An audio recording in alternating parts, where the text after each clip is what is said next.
তানভীর ম্যামের বাড়ি সন্দেহে তল্লাশি, যা জানা গেল।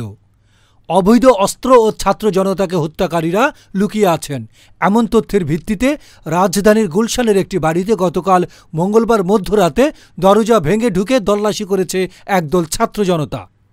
তারা দাবি করেন এটি সাবেক প্রধানমন্ত্রী শেখ হাসিনার রাজনৈতিক উপদেষ্টা প্রয়াত এইচ.টি. ইমামের ছেলে সিরাজগঞ্জ ৪ আসনের সাবেক সংসদ সদস্য তানভীর ইমামের বাড়ি।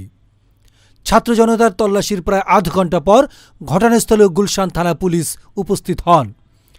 ছাত্র জনতার দাবি, বাড়িটিতে অবৈধ অস্ত্র ও ছাত্র জনতাকে হত্যাকারীরা লুকিয়ে আছে, এমন তথ্যের ভিত্তিতে তারা সেখানে তল্লাশি করেছেন।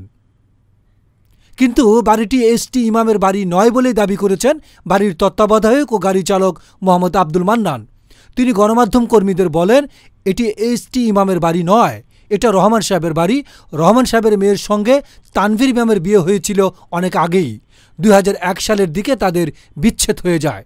রহমান সাহেব ও তার স্ত্রী মারা গেছেন, তার মেয়ে এই বাড়িতেই থাকেন। এ ঘটনায় ছাত্র জনতার মধ্যে কাউকেই আটক বা গ্রেফতার করা হয়নি বলে জানিয়েছেন গুলশান জোনের অতিরিক্ত উপপুলিশ কমিশনার। তানভীর ইমাম সিরাজগঞ্জ ৪ উল্লাপাড়া আসনে আওয়ামী লীগের মনোনয়নে ১০ম ও একাদশ সংসদে এমপি নির্বাচিত হয়েছিলেন।